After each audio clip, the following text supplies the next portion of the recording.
the bird, it's the plane, it's Captain Math, everybody! Yeah!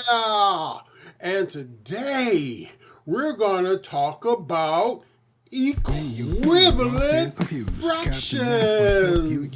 Before we get started, I'm going to do a tool which is called a equivalent fraction chart. I'm also going to use Captain Math magical wand in today's episode. Are you ready to learn equivalent fractions? Let's go. Let's look at our equivalent fraction chart. If you notice, at the top, it is the number 1. That represents 1 whole. The next line is a half. So, how many halves does it take to make 1 whole? That's right. It takes 2.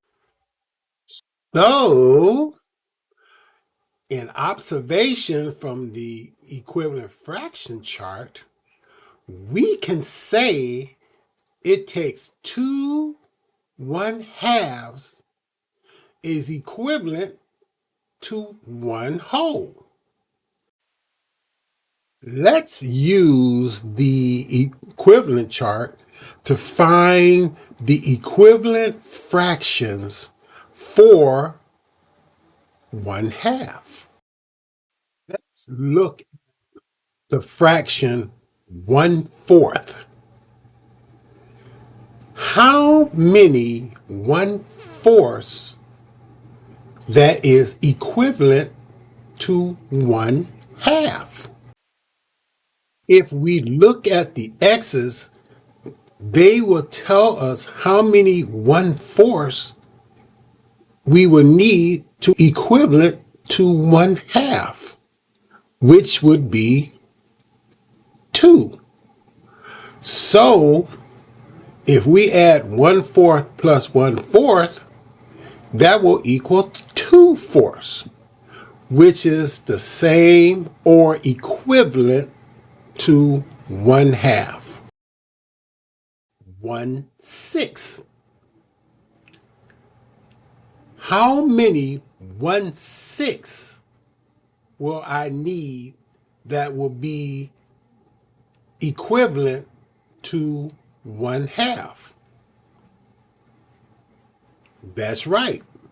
I would need 3 1/6 that will be equivalent to 1/2.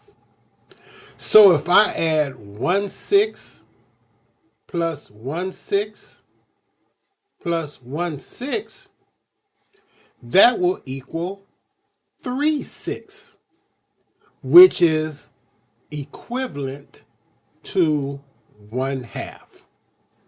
Are you getting it? It is your turn. I'm going to put x's on these next 3 fractions, and you're going to tell me the equivalent fraction for 1/2.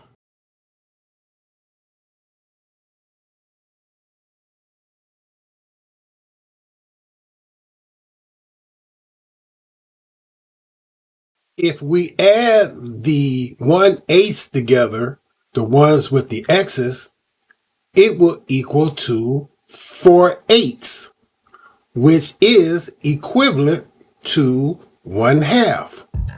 Now, you try the 1/10 and the 1/12.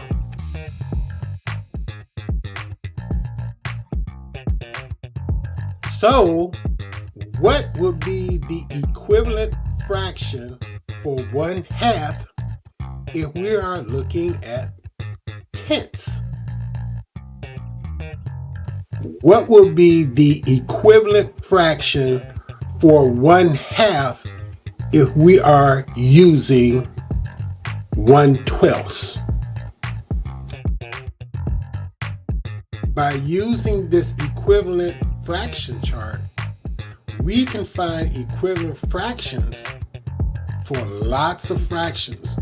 If you found this video useful and meaningful in understanding equivalent fractions, please share and subscribe to Fun with Tab, where learning can be meaningful and fun.